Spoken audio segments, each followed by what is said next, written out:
솔직히 말씀드리면요. 요즘 누가 시댁 제사 가나요? 며느리가 발리 풀빌라에서 올린 SNS 글이었습니다. 남편 제삿날 저는 친척들 앞에서 그 글을 봤어요. 형식적인 의식은 패스하고 진짜 인생은 이렇게 즐겨야 한다는 문구 아래 와인잔을 든 며느리가 환하게 웃고 있었습니다. 평생 모은 돈으로 30억짜리 강남 아파트를 사줬는데 돌아온 건 이런 모욕이었어요. 친척들의 수군거림이 귓가를 맴돌았습니다. 제사상 위에 촛불이 흔들렸고 남편의 영정 속 얼굴이 흐릿하게 보였어요. 그날 저는 결심했습니다. 시댁집은 공짜로 받으면서 시댁 제사는 형식적이라고 무시하는 뻔뻔한 며느리, 거리로 내쫓아서 피눈물 나게 후회하게 만들어줄 거예요. 이제 함께 들어보겠습니다. 사연 시작 전에 무료로 할 수 있는 구독과 좋아요를 눌러주시면 매주 새로운 인생 사연을 놓치지 않고 들으실 수 있습니다. 전통시장 골목에는 저녁 장사를 정리하는 소리들이 가득했습니다. 미양은 40년을 지켜온 반찬가게 셔터를 천천히 내리면서 손끝에 떨림을 느꼈어요. 녹슨 철판이 덜컹거리며 내려앉을 때마다 이 골목에서 보낸 세월이 한 조각씩 접히는 것 같았습니다. 사장님, 진짜 그만두시는 거예요? 옆 가게 아주머니가 아쉬운 목소리로 물었습니다.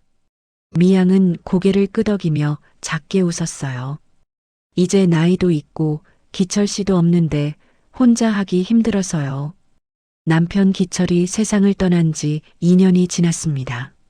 심장마비로 갑자기 쓰러진 그날 이후 미양은 매일 아침 가게 문을 열면서 남편의 빈자리를 확인해야 했어요. 장 보러 온 단골 손님들에게 김치를 담아주고 젓갈을 덜어주고 밑반찬을 소분하면서도 남편이 앉아있던 구석의 빈 의자가 자꾸만 눈에 들어왔습니다. 그런데 남편은 미양에게 선물을 남겨두었습니다. 시장 입구 상가 건물 한 채였어요. 기철은 평생 성실하게 일했고 번 돈을 조금씩 모아 10년 전 그 건물을 샀습니다. 이게 우리 노후 대비야 라고 말하던 남편의 목소리가 아직도 귓가에 맴돌았어요. 미양은 부동산 중개사무소 책상 앞에 앉아 있었습니다. 창밖으로 보이는 시장 골목이 낯설게 느껴졌어요. 중개인이 계약서를 펼쳐 보이며 말했습니다. 어머님, 축하드려요. 30억에 깔끔하게 정리됐습니다. 30억? 미양은 그 숫자를 머릿속으로 되뇌었습니다. 남편이 40년 동안 땀 흘려 모은 돈, 새벽같이 일어나 시장에 나가고 밤늦게 장부를 정리하던 그 세월이 숫자로 바뀐 순간이었어요. 손이 떨렸습니다. 도장을 찍으려는데 손목에 힘이 들어가지 않았어요. 어머님?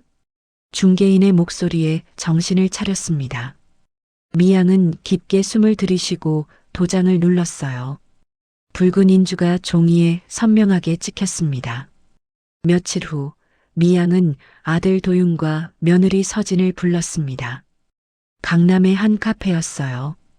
도윤은 중견기업 과장으로 일하고 있었고 서진은 뷰티회사 마케팅 팀장이었습니다. 두 사람 모두 바빴지만 어머니의 부름에 시간을 냈어요. 엄마, 무슨 일이세요? 갑자기 보자고 하셔서 깜짝 놀랐잖아요. 도윤이 걱정스러운 표정으로 물었습니다. 미양은 가방에서 서류 봉투를 꺼냈어요. 아버지가 남긴 상가 건물 있잖니. 그거 팔았어. 네. 갑자기요? 서진의 눈이 커졌습니다. 미양은 조용히 고개를 끄덕였어요. 나 혼자 관리하기 힘들더라. 그래서 팔아서 너희한테 집을 사주려고. 어머니. 서진의 목소리가 떨렸습니다. 미양은 봉투에서 아파트 분양 계약서를 꺼냈어요. 강남 신축 아파트야. 30억짜리.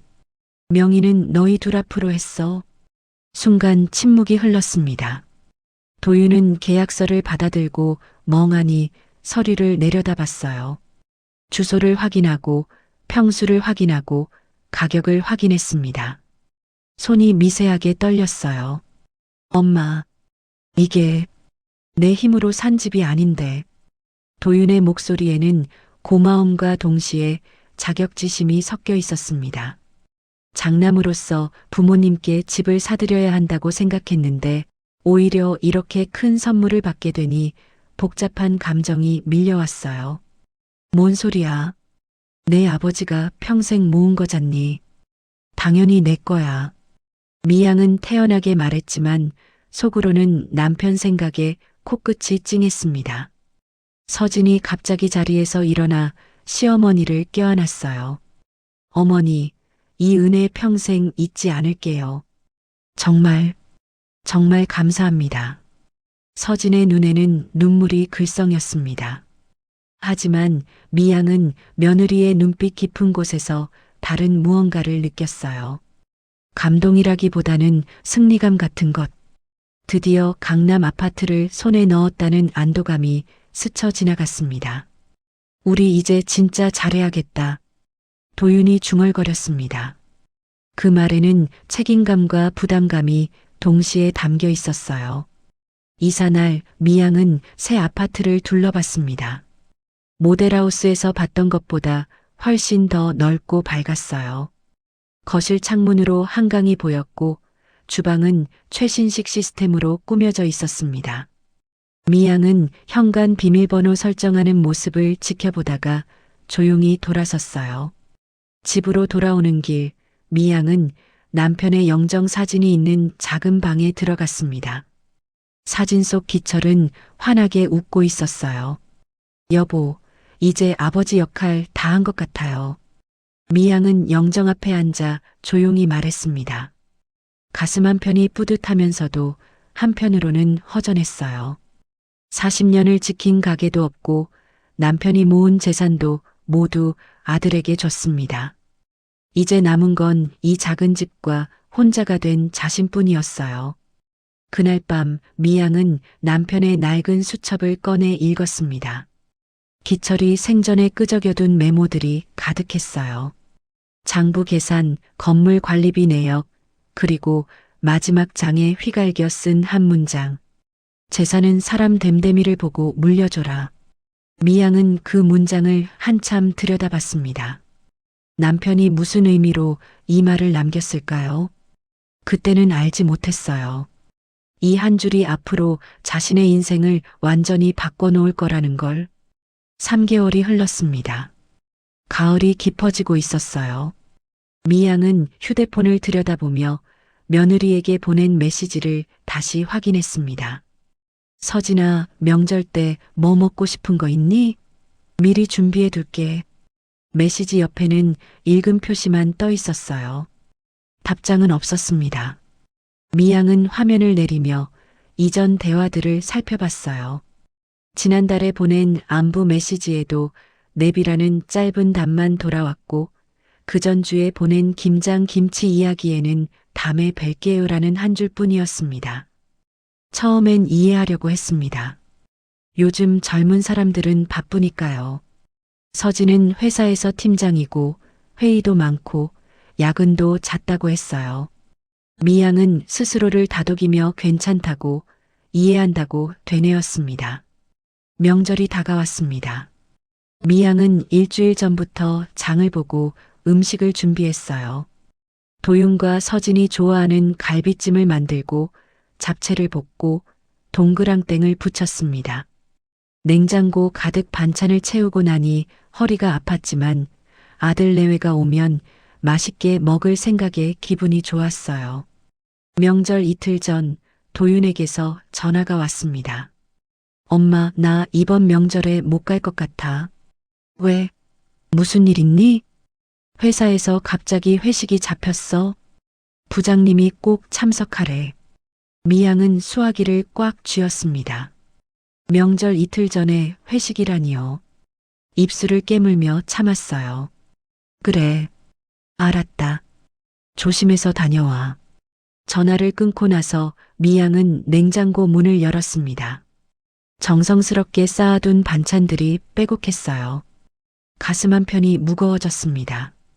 다음 날 미양은 반찬통을 들고 아들 집으로 향했습니다. 명절에는 못 오더라도 반찬은 먹어야 하니까요. 아파트 현관 앞에 서서 초인종을 눌렀어요. 한참을 기다렸지만 아무 대답이 없었습니다.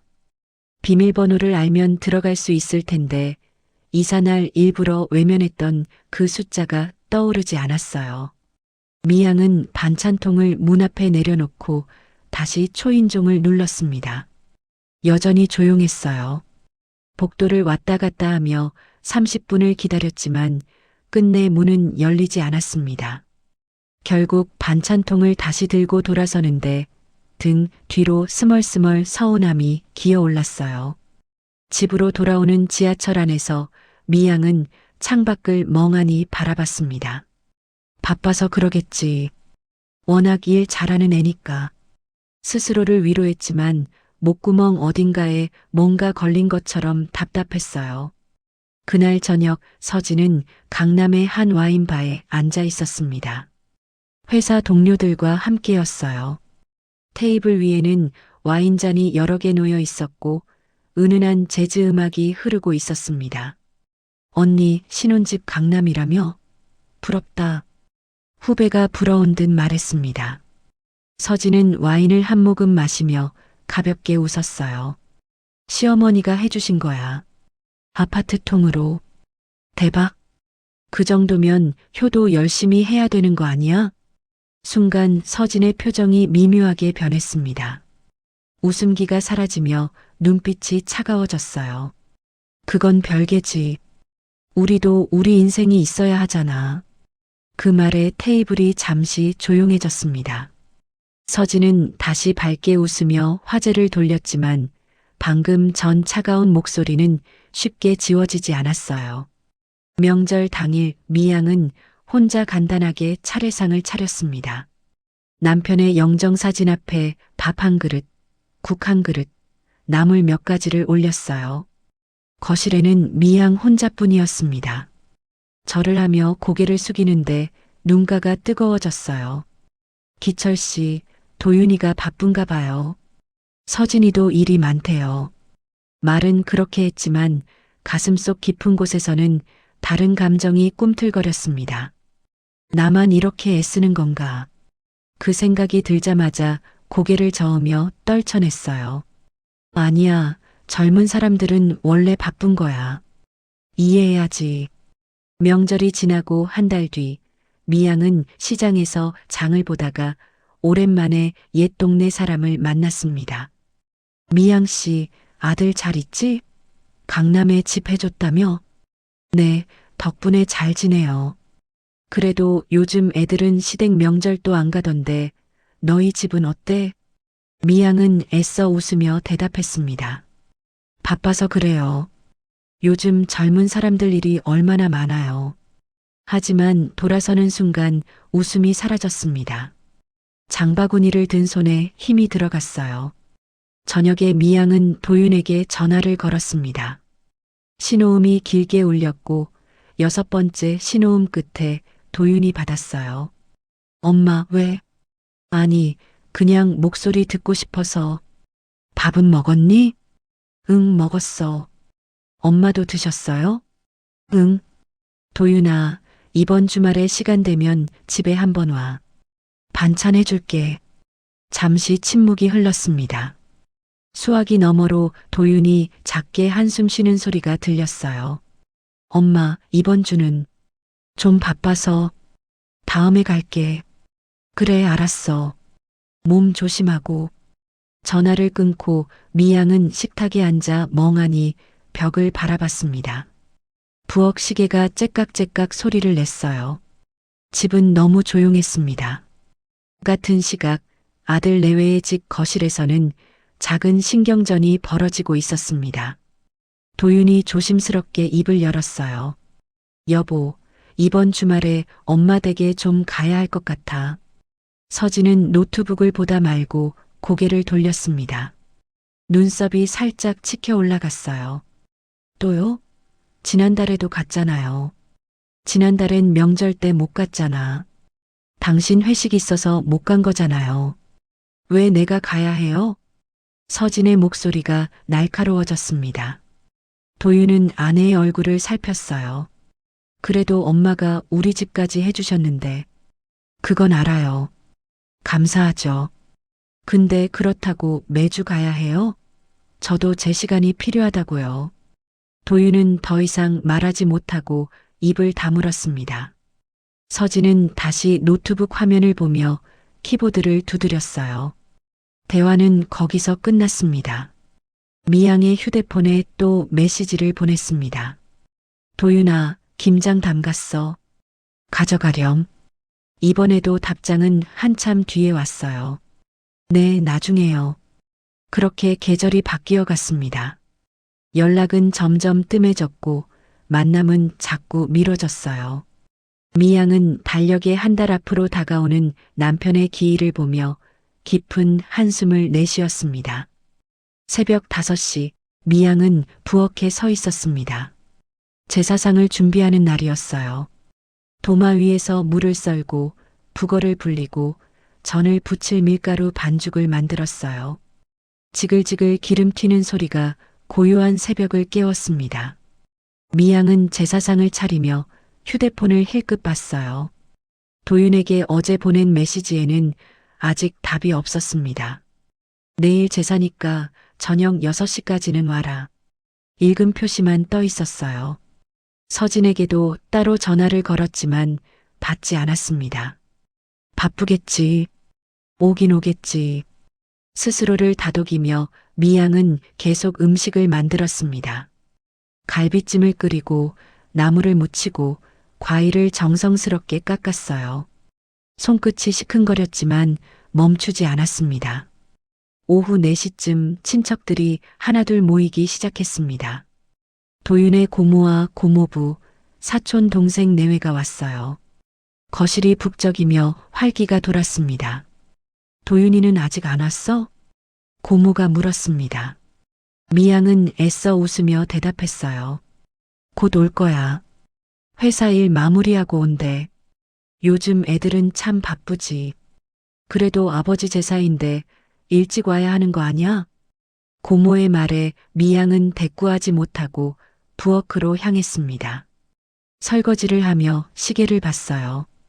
5시 반이 넘어가고 있었습니다. 6시가 되었습니다. 남편의 영정사진 앞에 촛불을 켜고 향을 피웠습니다.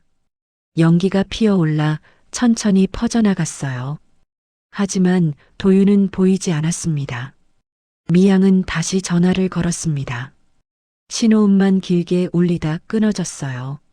문자를 보냈지만 읽지 않았습니다. 6시 30분 친척들의 표정이 점점 어두워졌습니다. 고모부가 시계를 보며 한숨을 쉬었어요. 형수님, 우리라도 시작할까요? 너무 늦어지는데. 미양은 고개를 끄덕였습니다. 그리곤 남편의 영정 사진을 바라보니 눈시울이 뜨거워졌습니다. 절을 올리려는 순간 사촌 조카가 휴대폰을 보다가 갑자기 이상한 표정을 지었습니다. 눈이 커지더니 입을 벌렸다 다물었어요. 이모. 조카의 목소리가 떨렸습니다. 미양이 돌아봤어요. 왜 그러니? 이거 서진 언니 아니에요? 조카가 휴대폰 화면을 보여주었습니다. 미양은 안경을 고쳐 쓰고 화면을 들여다봤어요. 순간 숨이 멎는 것 같았습니다. 화면에는 서진이 있었습니다. 푸른 바다가 배경이었고 풀빌라 수영장 옆에서 와인잔을 들고 환하게 웃고 있었어요. 옆에는 친구로 보이는 여자들이 함께 있었습니다. 사진 아래 글이 적혀 있었어요. 발리 힐링 중. 요즘 누가 시댁 제사 가나요? 형식적인 의식은 패스하고 진짜 인생은 이렇게 즐겨야죠. 거실이 순식간에 조용해졌습니다. 친척들이 하나둘 화면을 보더니 서로 눈빛을 교환했어요. 미양의 손이 떨렸습니다. 휴대폰을 쥔 손에서 힘이 빠져나갔어요. 합성인가? 미양이 작게 중얼거렸습니다. 하지만 사진은 선명했어요. 게시 시간을 보니 2시간 전이었습니다. 댓글에는 좋아요가 수십 개 달려 있었고 부럽다, 나도 가고 싶다 같은 반응들이 줄지어 있었어요. 고모가 휴대폰을 받아들고 화면을 확대했습니다. 표정이 굳어지며 입술을 꽉 깨물었어요. 이게 뭐야? 아버지 제사날에. 사촌 며느리가 조심스럽게 입을 열었습니다. 요즘 젊은 사람들은 원래 그렇긴 해요. 제사 문화를 안 좋게 보는 경우도 있고, 그래도 이건 아니지. 고모부의 목소리가 날카로웠습니다. 미양은 그 자리에 서서 움직이지 못했어요. 다리에 힘이 들어가지 않았습니다. 친척들의 수군거림이 들려왔습니다. 집까지 해줬는데 저래도 되나, 그래도 그렇지. 저건 너무한 거 아냐. 요즘 며느리들은 다 저래요 같은 말들이 귓가를 맴돌았어요. 미양은 비틀거리며 부엌으로 갔습니다. 싱크대에 손을 짚고 깊게 숨을 들이켰어요. 가슴속에서 뜨거운 무언가가 치솟아 올랐습니다. 다시 거실로 돌아왔을 때 도윤에게서 전화가 왔습니다. 미양은 떨리는 손으로 전화를 받았어요. 엄마, 미안해. 나 못 갈 것 같아. 어디 있니? 집에 있어. 서진이가 출장이라고 했는데 나도 어디 간 건지 잘 모르겠어. 미양은 입술을 깨물었습니다. 도윤은 아내가 발리에 있다는 걸 모르는 듯 했어요. 그래. 알았다. 엄마, 혼자 하기 힘들면 나중에 따로. 미양이 전화를 끊어버렸습니다. 더 이상 듣고 싶지 않았어요. 제사는 결국 도윤 없이 진행되었습니다. 절을 올리는 동안 미양의 눈에서 눈물이 흘러내렸어요. 남편의 영정사진 속 얼굴이 흐릿하게 보였습니다. 친척들이 돌아간 뒤 미양은 혼자 제사상을 정리했습니다. 정성껏 만든 음식들이 거의 그대로 남아 있었어요. 그릇을 나르다가 힘이 풀려 주저앉았습니다. 남편 영정 앞에 무릎을 꿇고 앉았어요. 촛불이 깜빡이며 흔들렸습니다. 기철 씨, 내가 뭘 잘못한 거예요? 목소리가 떨렸습니다. 영정 속 남편은 변함없이 웃고 있었어요. 평생 모은 재산 다 줬는데, 집까지 해줬는데, 왜 이래야 하는 거예요? 미양은 두 손으로 얼굴을 감쌌습니다.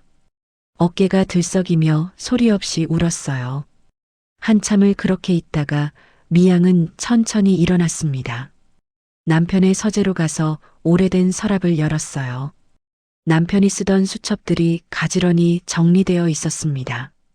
마지막 수첩을 꺼내 펼쳤어요. 남편의 글씨가 빼곡히 적혀 있었습니다. 마지막 장을 넘기는데 한 문장이 눈에 들어왔어요. 제사는 사람 됨됨이를 보고 물려줘라. 미양은 그 문장을 한참 들여다봤습니다. 손가락으로 글씨를 천천히 따라갔어요. 남편이 무슨 의미로 이 말을 남겼는지 이제야 조금 알 것 같았습니다. 밖에서는 늦가을 바람이 창문을 흔들고 있었습니다. 미양은 수첩을 가슴에 안고 눈을 감았어요. 남편의 체온이 느껴지는 것 같았습니다. 그날 밤 미양은 잠들지 못하고 천장을 바라봤습니다. 머릿속으로 지난 석 달이 빠르게 지나갔어요. 익십된 메시지들, 거절당한 방문들, 그리고 오늘의 발리 사진까지. 퍼즐 조각들이 하나씩 맞춰지며 전체 그림이 보이기 시작했습니다. 새벽 2시가 넘어서야 미양은 결심했습니다. 이대로는 안 된다고요. 남편이 평생 모은 재산을, 그 의미를 너무 가볍게 여기는 사람들에게 맡겨둘 수 없다고요. 휴대폰을 들고 검색창에 부동산 증여 취소를 입력했습니다. 파란 화면 불빛이 어두운 방을 은은하게 밝혔어요. 제사가 끝난 지 사흘째 되는 날, 미양은 부엌에서 설거지를 하고 있었습니다. 오전 10시쯤이었어요. 낯선 번호로 전화가 걸려왔습니다. 여보세요? 한미양 고객님 맞으십니까? 저는 하나은행 주택대출팀 김민수 과장입니다. 미양은 수세미를 내려놓았습니다. 네, 맞는데요. 무슨 일이세요? 고객님, 아드님 한도윤 씨 명의로 신청하신 주택담보대출 건 때문에 연락드렸습니다. 서류 검토가 거의 끝났는데 최종 확인차 연락드렸어요. 순간 미양의 손이 얼어붙었습니다.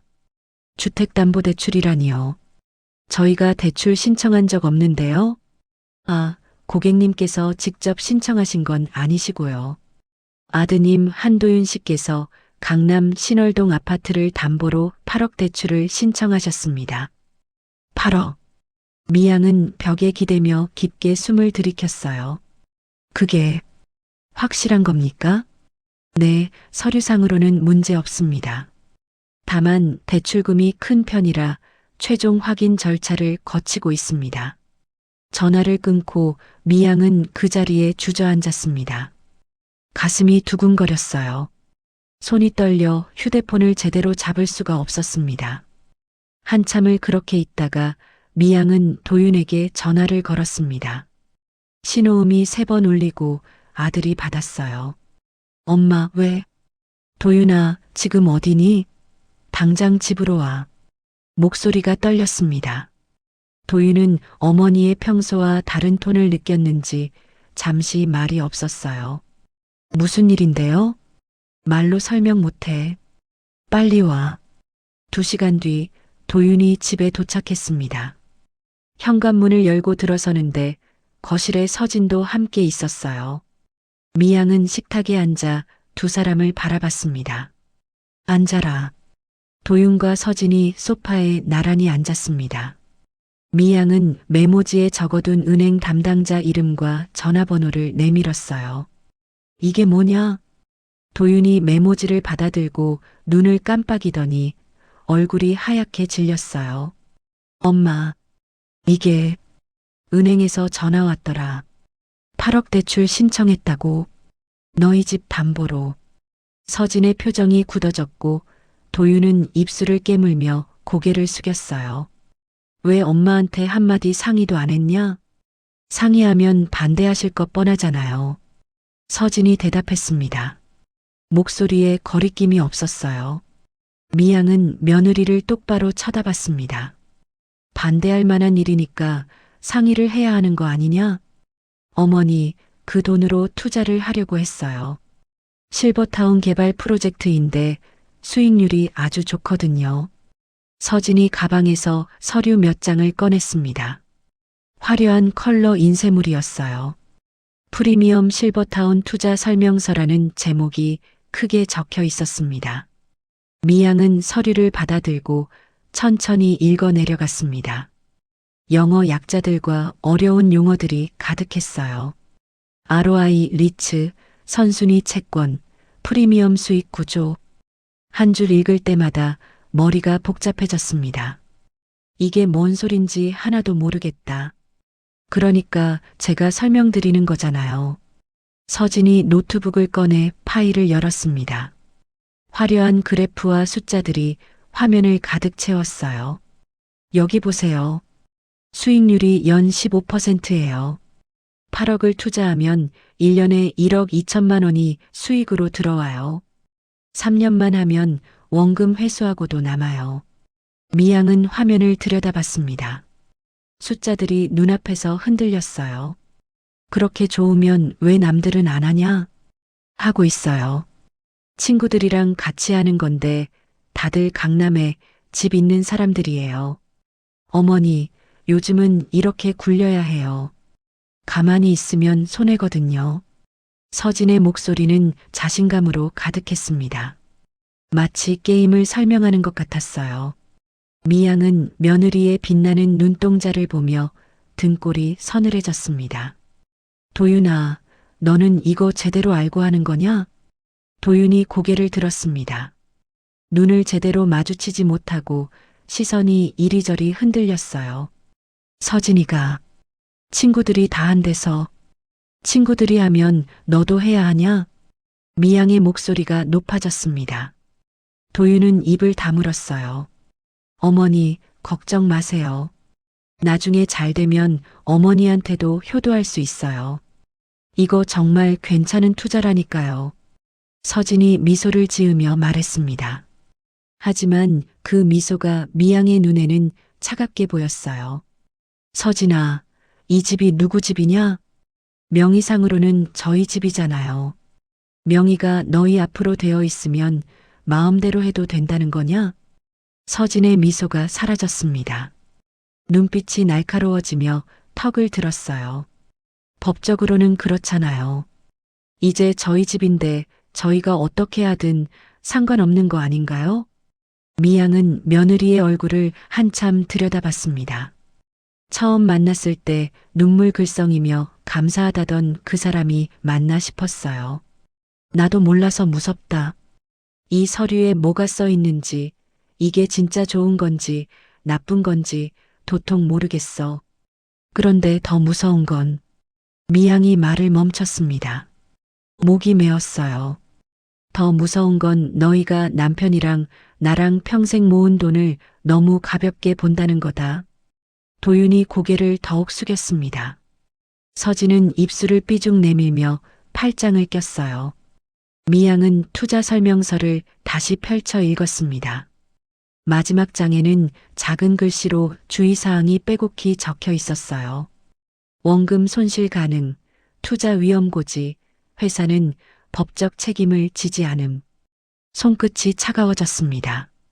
이거 안 할 거다. 어머니. 서진이 벌떡 일어났습니다. 목소리가 날카로워졌어요. 어머니가 반대하시면 저희는 어떻게 해요? 저희도 노후 준비해야 하잖아요. 노후 준비는 내 돈으로 해라. 남의 피땀으로 하지 말고. 남의 피땀이요? 저희 명의 집인데 무슨 남의 피땀이에요? 미양은 천천히 일어서며 서진과 눈을 마주쳤어요. 명의가 내 거라고 다 내 거냐? 그 안에 담긴 세월까지 내 거냐? 서진이 코웃음을 쳤습니다. 도윤이 아내의 옷소매를 잡아당겼지만 서진은 뿌리쳤어요. 법적으로는 제 거예요. 어머니가 주신 거잖아요. 그 말에 미양은 더 이상 말하지 않았습니다. 입술을 꽉 깨물며 두 사람을 바라봤어요. 도윤과 서진이 돌아간 뒤 미양은 혼자 거실에 남았습니다. 식탁 위에는 화려한 투자 설명서가 펼쳐져 있었어요. 노후는 편안하게, 수익은 안정적으로라는 문구가 눈에 들어왔습니다. 미양은 남편의 서재로 가서 낡은 수첩을 꺼냈습니다. 마지막 장에 적힌 문장을 다시 읽었어요. 재산은 사람 됨됨이를 보고 물려줘라. 미양은 수첩을 가슴에 안고 남편 영정 앞에 앉았어요. 기철 씨, 다음 날 아침 미양은 동네 주민센터 게시판 앞에 서 있었습니다. 무료 법률 상담 안내문이 눈에 들어왔어요. 매주 수요일 오후 2시부터 4시까지 변호사가 방문한다는 내용이었습니다. 미양은 안내문을 사진으로 찍어두고 집으로 돌아왔어요. 수요일이 되었습니다. 미양은 아침부터 서류를 챙기느라 분주했어요. 아파트 증여 계약서, 등기부등본, 남편의 수첩, 은행에서 받은 대출 관련 메모까지 가방에 넣었습니다. 손이 떨려 서류가 바닥에 떨어지기도 했어요.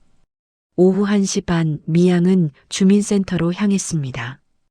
20분 일찍 도착해 복도 의자에 앉아 기다렸어요. 가슴이 두근거렸습니다. 정각 2시에 상담실 문이 열렸어요. 상담실은 책상 하나와 의자 4개가 전부였어요.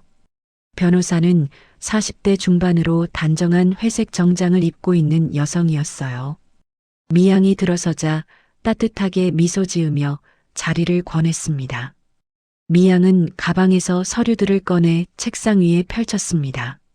손이 계속 떨려서 서류 한 장이 바닥에 떨어졌어요. 변호사가 조용히 주워 미양에게 건넸습니다. 변호사는 서류를 하나씩 살펴보기 시작했습니다. 안경을 고쳐 쓰고 꼼꼼하게 읽어 내려갔어요. 계약서를 보고 등기부등본을 확인하고 메모를 적었습니다. 미양은 그 모습을 지켜보며 입술을 깨물었어요. 10분 정도 지났을 때 변호사가 고개를 들었습니다. 증여 계약서를 보니 특별한 조건이 명시되어 있네요. 부담부 증여 형태로 되어 있고 어머니 생활비와 부양 의무가 포함되어 있습니다. 미양은 천천히 고개를 끄덕였습니다. 증여할 때 변호사가 그렇게 하는 게 좋다고 권했던 기억이 났어요. 하지만 그때는 그게 왜 중요한지 몰랐습니다. 변호사가 계속 설명했습니다. 쉬운 말로 풀어서 이야기했지만 미양은 절반도 이해하기 어려웠어요. 법률 용어들이 낯설었습니다. 변호사가 미양의 표정을 보고는 더 천천히, 더 쉽게 다시 설명했어요. 쉽게 말하면 집을 주는 대신 아드님이 어머니를 모시고 잘 대해드려야 한다는 조건이 붙어 있다는 거예요. 그런데 아드님이 이 조건을 지키지 않으셨나요? 미양은 지난 몇 달간 있었던 일들을 천천히 이야기하기 시작했습니다. 연락이 끊긴 것, 명절에 오지 않은 것, 제사날 며느리가 발리에 가서 올린 글, 그리고 무단으로 대출을 신청한 것까지 하나씩 말했어요. 이야기를 하다 보니 목이 메어왔습니다. 변호사가 티슈 한 장을 건넸어요. 변호사는 미양의 이야기를 들으며 계속 메모를 했습니다. 고개를 끄덕이기도 하고 중요한 부분에서는 질문을 던지기도 했어요. 미양의 이야기가 끝나자 변호사는 펜을 내려놓고 진지한 표정을 지었습니다. 어머니, 이건 충분히 다퉈볼 수 있습니다. 부담부 증여 조건을 위반했고 무단으로 담보대출을 시도한 것도 중요한 근거가 됩니다. 미양의 눈에 희망이 어렸습니다. 떨리는 목소리로 물었어요. 정말 집을 돌려받을 수 있나요? 변호사가 조용히 고개를 끄덕였습니다. 하지만 표정은 여전히 진지했어요. 가능합니다. 하지만 어머니, 소송은 쉬운 일이 아닙니다. 아드님과 법정에서 다퉈야 해요. 서로 얼굴을 마주보고 변호사를 통해 공격하고 방어하는 과정을 거쳐야 합니다. 그게 정말 괜찮으시겠어요? 미양은 대답하지 못했습니다. 가슴이 답답해지며 숨쉬기가 힘들어졌어요. 아들을 상대로 소송을 한다는 게 실감이 나지 않았습니다. 변호사는 미양이 생각할 시간을 주려는 듯 조용히 기다렸어요. 한참을 그렇게 있다가 미양은 가방에서 남편의 낡고 바랜 수첩을 꺼내 마지막 장을 펼쳐 변호사에게 보여줬습니다. 남편이 쓴 겁니다. 재산은 사람 됨됨이를 보고 물려주라고요. 변호사가 수첩을 받아들고 천천히 글씨를 읽었습니다. 오래된 잉크로 삐뚤삐뚤 쓰인 글씨였지만 한 글자 한 글자에 무게가 느껴졌어요. 미양이 떨리는 목소리로 말했습니다. 남편이 저한테 하는 말 같아요. 지금이라도 제대로 하라고 등을 떠미는 것 같습니다. 변호사는 수첩을 조심스럽게 미양에게 돌려주며 물었습니다. 어머니, 결심하신 거예요? 미양은 수첩을 가슴에 안고 천천히 고개를 끄덕였습니다. 눈물이 또 흘러내렸지만 목소리만큼은 단단했어요. 일주일 뒤 미양은 제대로 된 법무법인을 찾아갔습니다. 동네 무료 상담 변호사가 소개해준 곳이었어요. 고층 빌딩 12층에 위치한 사무실은 넓고 깨끗했습니다. 통유리 창으로 도시 전체가 내려다 보였어요. 담당 변호사는 50대 남성이었습니다. 회색 정장을 단정하게 차려입고 있었어요. 미양이 가져온 서류들을 받아 검토하기 시작했습니다. 이번에는 더 꼼꼼하게, 더 오래 살펴봤어요. 30분 넘게 서류만 들여다봤습니다. 변호사가 마침내 고개를 들고 말했습니다. 승소 가능성이 높습니다. 증거도 충분하고 법적 근거도 명확합니다. 미양은 안도의 한숨을 내쉬었습니다. 하지만 변호사는 계속 말을 이었어요. 소송 준비하려면 시간이 좀 걸립니다. 증거 자료를 더 모아야 하고 법원에 제출할 서류도 만들어야 해요. 빠르면 한 달, 길면 2달 정도 걸릴 겁니다. 미양이 조심스럽게 물었습니다. 그동안 집값이 더 오르면 어떻게 되나요? 그래서 빨리 결정하시는 게 좋습니다. 집값이 오르면 오른 만큼 어머니 재산이 늘어나는 거니까요. 미양은 계약서를 받아들고 한참을 들여다봤습니다.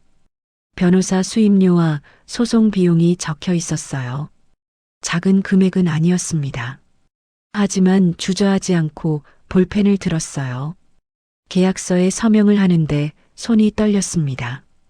볼펜 끝이 종이를 눌러 이름을 써내려가는데 평생 이렇게 무거운 서명은 처음인 것 같았어요. 한미향, 세 글자를 쓰는데 몇 분이 걸렸습니다. 집으로 돌아오는 지하철 안에서 미양은 창밖을 멍하니 바라봤습니다. 자신이 정말 아들을 상대로 소송을 하는 게 맞는지, 이게 옳은 선택인지 수없이 되물었어요. 며느리의 차가운 눈빛이 떠올랐습니다. 무단으로 진행한 대출 이야기가 귓가에 맴돌았어요.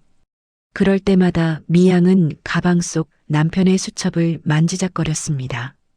그날 밤 미양은 한참을 망설이다 도윤에게 전화를 걸었습니다. 휴대폰을 들었다 놨다를 여러 번 반복하다 마침내 통화 버튼을 눌렀어요. 신호음이 3번 울리고 도윤이 받았습니다. 평소와 다름없는 목소리였어요. 미양은 깊게 숨을 들이켰습니다. 목구멍이 바짝 말라 침을 삼켰어요. 도윤아, 엄마가 할 말이 있어. 전화 너머로 도윤이 잠시 침묵했습니다. 뭔가 심상치 않음을 느낀 듯 했어요. 무슨 일인데요, 엄마? 엄마가 너한테 준 집 다시 돌려받으려고 해. 긴 침묵이 흘렀습니다.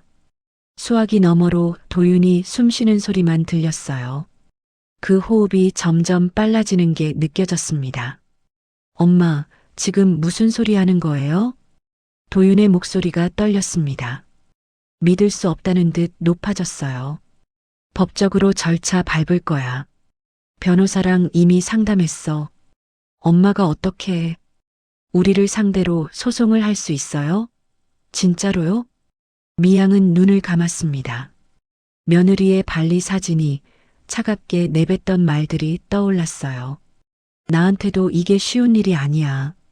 하지만 이대로는 안 되겠어. 왜요? 우리가 뭘 잘못했는데요? 미양은 대답 대신 조용히 말했습니다. 너희 아버지가 그렇게 하라고 등을 떠미는 것 같다. 내가 아니라 아버지가. 도윤의 목소리가 다급해졌습니다. 엄마, 제발. 소송만은 하지 마요. 다시 이야기해봐요. 우리가 잘못했으면 고칠게요.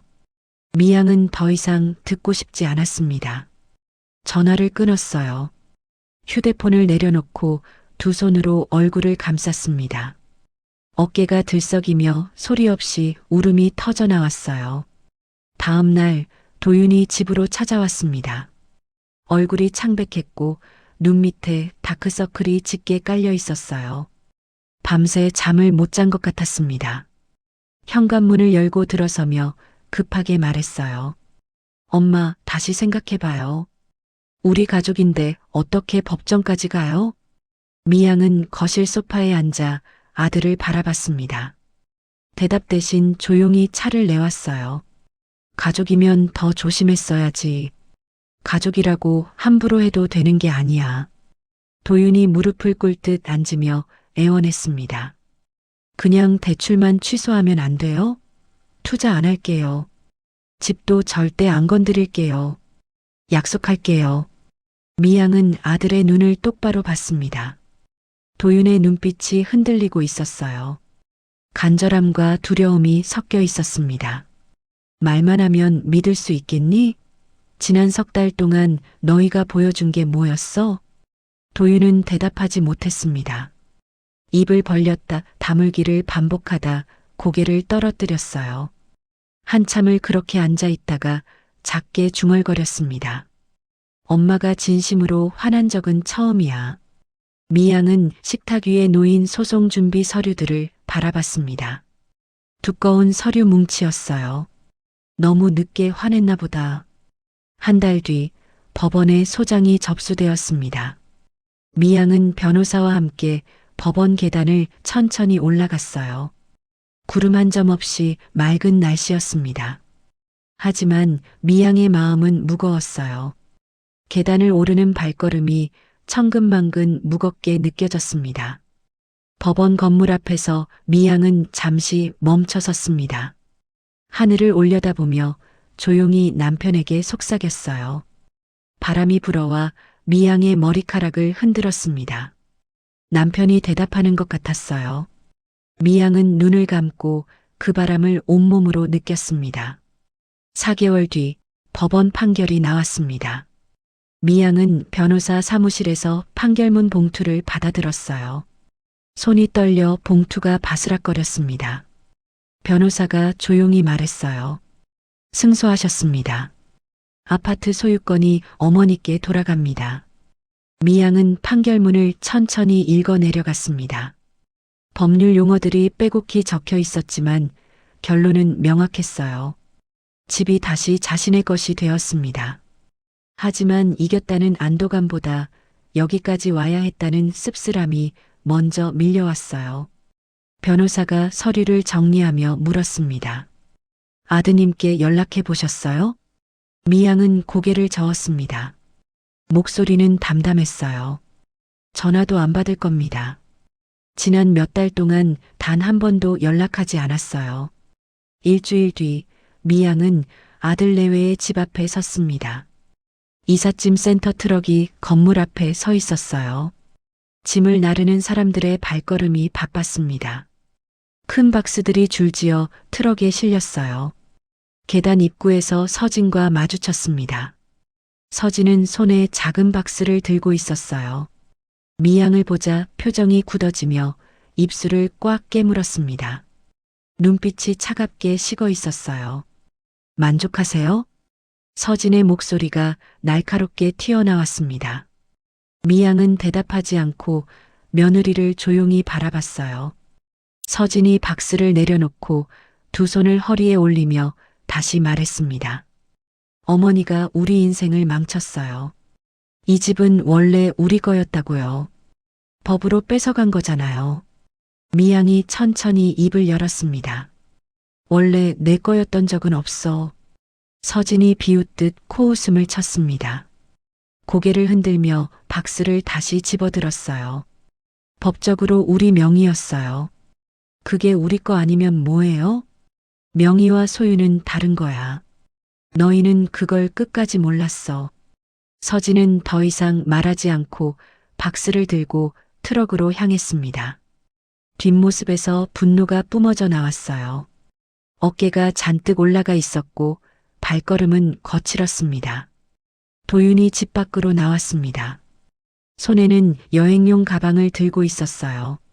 미양과 눈이 마주치자 고개를 돌렸습니다.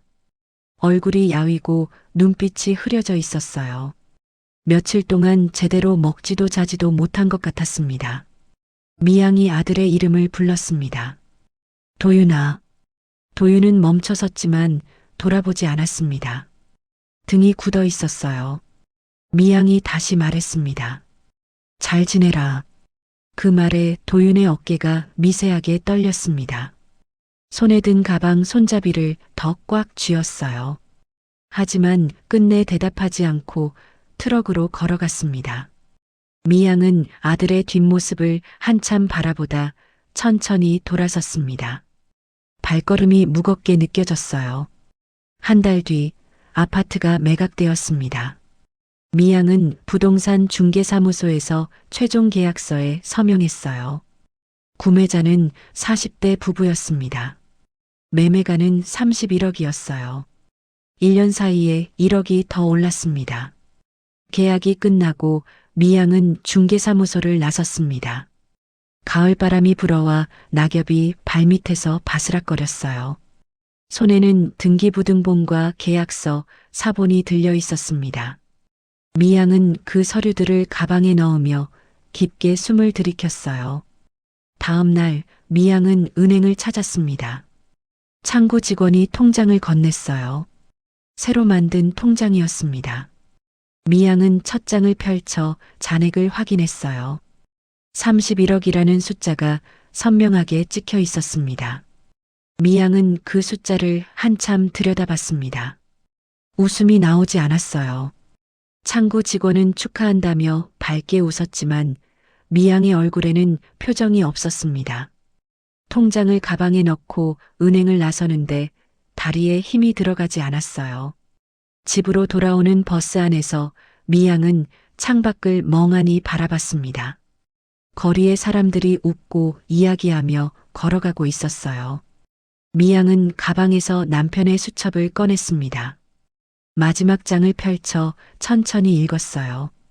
재산은 사람 됨됨이를 보고 물려줘라.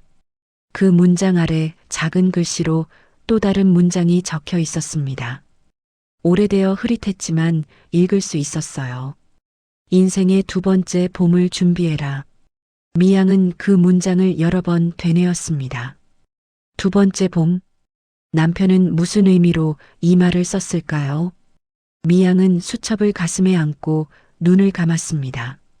다음 날 미양은 시청 공익법인 담당 부서를 찾아갔습니다. 담당 공무원은 30살쯤 되어 보이는 젊은 여성이었어요. 미양이 용건을 말하자 눈을 크게 뜨며 놀란 표를 지었습니다. 재단을 만들고 싶으시다고요? 어머님께서 직접요? 미양이 조심스럽게 물었습니다. 나 같은 할머니도 그런 걸 만들 수 있나요? 공무원이 환하게 웃으며 고개를 끄덕였습니다. 물론이죠. 요즘은 어르신들이 직접 재단 만드시는 경우 많아요. 어머니 같은 분들이 진짜 주인공이십니다. 공무원은 서류철을 꺼내 책상 위에 펼쳤습니다. 재단 설립에 필요한 서류와 절차를 하나씩 설명했어요. 미양은 노트를 꺼내 메모하며 귀 기울여 들었습니다. 모르는 용어가 나올 때마다 질문했고 공무원은 친절하게 다시 설명해 줬어요. 일주일 뒤 미양은 변호사와 함께 재단 설립 준비를 시작했습니다. 소송을 도와줬던 그 변호사였어요. 회의실에서 재단의 구체적인 내용을 논의했습니다. 변호사가 노트북을 열어 화면을 보여주며 물었어요. 재단 이름은 정하셨나요? 미양은 가방에서 남편의 수첩을 꺼냈습니다. 마지막 장을 펼쳐 변호사에게 보여주며 작게 웃었어요. 한기철 두 번째 봄 재단. 이렇게 하면 안 될까요? 변호사가 수첩의 글씨를 읽고는 따뜻하게 미소 지었습니다. 좋은 이름이네요. 두 번째 봄이라는 말에 깊은 의미가 담겨 있는 것 같아요. 미양은 수첩의 글씨를 손가락으로 천천히 따라갔습니다. 남편의 체온이 느껴지는 것 같았어요. 눈시울이 뜨거워지며 목소리가 떨렸습니다. 남편이 남긴 말이에요. 인생의 두 번째 봄을 준비하라고. 변호사가 차 한 잔을 따라 미양에게 건넸습니다. 미양은 차를 마시며 마음을 가다듬었어요. 변호사가 다시 물었습니다. 재단은 구체적으로 어떤 일을 하는 곳으로 만드실 건가요? 미양은 잠시 생각하다 천천히 말하기 시작했습니다. 청년들하고 노인들이 같이 일할 수 있는 걸 만들고 싶어요. 창업하고 싶은 젊은 사람들을 도와주고 어르신들도 함께 일하면서 서로 배우는 거요. 나이로 나누지 말고 마음으로 모이는 거죠. 변호사가 고개를 끄덕이며 빠르게 메모했습니다. 미양은 창밖을 바라보며 조용히 말을 이었어요. 이 돈을 그냥 노후 자금으로 가지고 있기엔 너무 많은 눈물이 섞였어요. 남편이랑 내가 40년 동안 흘린 땀도 있고 아들한테 배신당한 상처도 있고 이 돈에는 너무 많은 이야기가 담겨 있어요. 변호사는 잠시 말없이 미양을 바라봤습니다. 미양의 눈가에 눈물이 맺혀 있었어요. 2달 뒤 한기철 두 번째 봄 재단이 정식으로 설립되었습니다. 사무실은 옛날 시장 근처 작은 건물 2층이었어요. 창문으로 시장 골목이 내려다 보였습니다. 미양은 며칠에 걸쳐 사무실을 꾸몄어요. 남편과 함께 운영하던 반찬 가게 간판을 가져와 벽에 걸었습니다. 낡고 바랜 나무 간판이었지만 미양의 눈에는 세상 어떤 그림보다 아름다워 보였어요. 간판을 걸고 한 발짝 뒤로 물러나 바라봤습니다. 남편 얼굴이 떠올랐어요. 재단 로고를 만드는 날 디자이너가 여러 초안을 가져왔습니다. 미양은 하나씩 살펴보다가 한 디자인 앞에서 멈췄어요. 새싹과 시장 골목의 실루엣이 함께 들어간 디자인이었습니다. 이거요. 이게 좋아요. 디자이너가 기뻐하며 물었습니다. 어떤 점이 마음에 드세요? 과거와 미래가 함께 있는 것 같아요. 우리가 살아온 시장 골목도 있고, 새로 시작하는 새싹도 있고, 미양이 로고를 손으로 가만히 쓰다듬으며 웃었습니다. 오랜만에 짓는 진심 어린 미소였어요. 재단 첫 사업으로 청년 창업 지원 프로그램을 만들었습니다. 공고문을 작성하는 날, 미양은 한 글자 한 글자 신중하게 읽어내려갔어요. 실무자가 작성한 초안을 여러 번 수정했습니다. 청년과 노인, 세대 공존 창업 희망자를 모집합니다. 나이와 학력은 중요하지 않습니다. 진심과 책임감이 있는 분을 찾습니다. 공고문이 재단 홈페이지와 지역 게시판에 올라가자 지원자들이 들어오기 시작했습니다. 이력서와 사업계획서가 우편으로 도착했어요. 이메일로 보낸 사람들도 있었습니다. 미양은 도착하는 서류를 하나씩 정리하며 밤늦게까지 책상에 앉아 읽었어요. 어느 날 저녁 미양은 남편 영정 앞에 앉았습니다. 촛불을 켜고 한참을 말없이 사진을 바라봤어요. 영정 속 남편은 환하게 웃고 있었습니다. 미양이 조용히 입을 열었어요. 기철 씨, 내가 제대로 하고 있는 거 맞죠? 당신이 남긴 돈으로 좋은 일 하는 거 보고 계시죠? 촛불이 깜빡이며 흔들렸습니다. 바람이 불어온 것도 아닌데 불꽃이 춤을 췄어요. 미양은 눈을 감고 남편의 대답을 기다렸습니다. 창밖에서 바람이 불어와 커튼을 살랑 흔들었어요. 다음 날 미양은 재단 사무실 책상에 앉아 지원자 서류를 검토했습니다. 20명이 넘는 지원자가 있었어요. 미양은 사업계획서를 한 장씩 넘기며 읽어내려갔습니다. 그중 한 서류에서 손이 멈췄어요. 29살 정나래라는 청년이 쓴 사업계획서였습니다. 글씨는 단정했고 내용은 진심이 느껴졌어요. 미양은 그 서류를 여러 번 읽었습니다. 세대 공존 돌봄 카페를 만들고 싶습니다. 낮에는 어르신들이 모여 이야기 나누고 저녁에는 청년들이 모여 공부하는 공간, 서로 배우고 돌보는 곳을 꿈꿉니다. 미양은 그 문장을 읽으며 가슴이 뭉클해졌습니다. 자신이 생각했던 것과 똑같은 꿈이었어요. 사업계획서를 가슴에 안고 창밖을 바라봤습니다. 시장 골목에 사람들이 오가고 있었어요.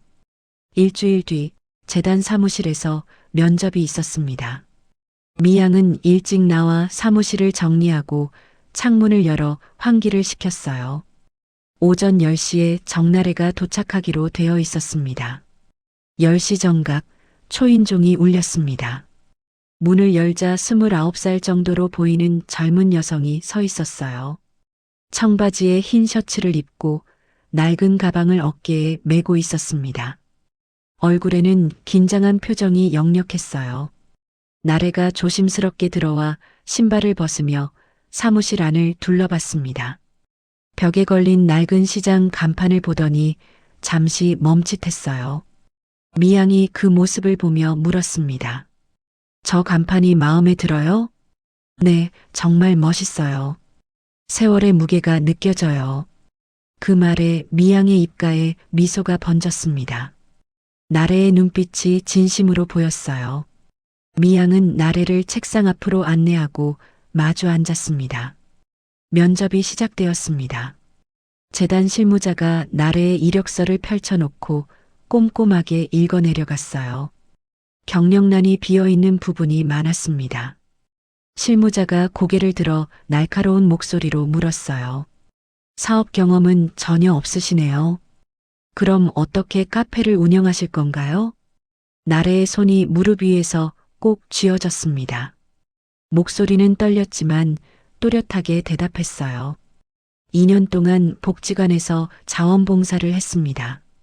어르신들 식사 보조하고 말벗 되어드리고 프로그램 진행도 도왔어요.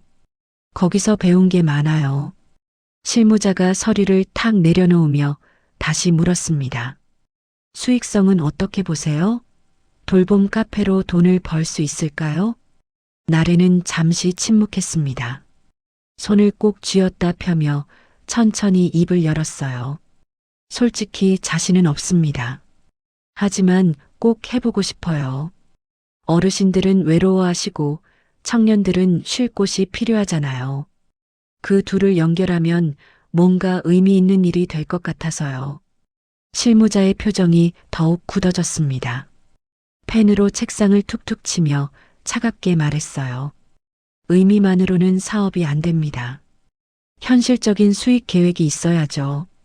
나래의 얼굴이 창백해졌습니다. 손이 떨려 무릎 위에 올려놓은 서류가 흔들렸어요. 미양이 그 모습을 지켜보다 조용히 입을 열었습니다. 돈만으로도 사업이 안 돼요. 마음이 있어야죠. 실무자가 고개를 돌려 미양을 바라봤습니다. 미양은 나래를 향해 부드럽게 웃으며 물었어요. 나래 씨, 만약 실패하면 어떻게 할 생각이에요? 나래의 목소리가 떨렸습니다. 눈시울이 붉어지더니 고개를 숙였어요. 한참을 그렇게 있다가 천천히 고개를 들었습니다. 눈에는 눈물이 고여 있었지만 목소리만큼은 단단했어요. 제가 실패하면 어머님 돈을 날리는 거잖아요. 그게 제일 무섭습니다. 근데 평생 이런 기회는 없을 것 같아요. 제가 만약 망하면 진짜로 시장에 나가서라도 갚을게요. 미양은 나래의 눈을 한참 들여다봤습니다. 그 눈빛에서 아들에게서 느끼지 못했던 무언가를 발견했어요. 진심 어린 간절함이었습니다. 미양이 천천히 입을 열었어요. 망할 생각부터 하지 마. 안 망하게 같이 머리를 쓰는 게 재단 일이니까. 나래의 눈에서 눈물이 흘러내렸습니다. 손등으로 급히 닦으며 떨리는 목소리로 말했어요. 감사합니다. 정말 감사합니다. 일주일 뒤 미양은 나래를 다시 불렀습니다. 계약서를 준비해둔 상태였어요. 나래가 사무실에 들어서자 미양이 서류 봉투를 내밀었습니다. 나래는 봉투를 받아 조심스럽게 열어 안을 들여다봤어요. 3천만 원 지원할게요. 창업 자금으로. 나래의 눈이 커지며 입을 벌렸다 다물기를 반복했습니다. 서류를 꺼내 읽어 내려가던 나래가 한 문장에서 멈춰 섰어요. 이건 무이자 대출이에요? 3년 상환이요? 미양이 고개를 끄덕이며 웃었습니다. 천천히 갚으면 돼. 급하게 하지 말고. 나래의 손이 떨리며 계약서를 꽉 쥐었습니다. 입술을 깨물고 눈물을 참으려 했지만 결국 눈물이 뺨을 타고 흘러내렸어요. 고개를 숙이고 한참을 그렇게 있다가 떨리는 목소리로 말했습니다. 어머님, 저희 부모님은 제 창업을 반대하셨어요. 안정적인 직장 다니래요. 친구들도 무모하다고 했고요. 근데 어머님은 저를 믿어주시네요. 미양이 나래의 어깨를 가만히 토닥였습니다. 목소리는 조용했지만 단단했어요. 부모가 다 옳은 건 아니야. 때로는 타인이 더 잘 봐줄 때도 있어. 나래는 눈물을 닦으며 고개를 들어 미양을 바라봤습니다. 두 눈이 붉게 충혈되어 있었어요. 저도 언젠가 어머님 같은 어른이 되고 싶어요. 그 말에 미양의 가슴이 뭉클해졌습니다. 자식에게서는 한 번도 듣지 못한 말이었어요. 목구멍이 메어와 한참을 말없이 나래의 어깨만 토닥였습니다. 한 달 뒤 나래가 카페 자리를 찾았습니다. 시장 근처 작은 건물 1층이었어요. 미양과 함께 그곳을 방문했습니다. 빈 공간은 낡았지만 햇빛이 잘 들었고 창문 밖으로 시장 골목이 훤히 보였어요. 나래가 공간 이곳저곳을 뛰어다니며 설명했습니다. 어디에 어르신 좌석을 놓고 어디에 청년 책상을 배치하고 주방은 어떻게 꾸밀지 손짓 발짓을 섞어가며 이야기했어요. 미양은 그 모습을 흐뭇하게 바라보며 고개를 끄덕였습니다. 상호는 뭐로 할까 생각해 봤어요? 나래가 노트를 꺼내며 물었습니다. 미양은 창밖을 바라보며 잠시 생각에 잠겼어요.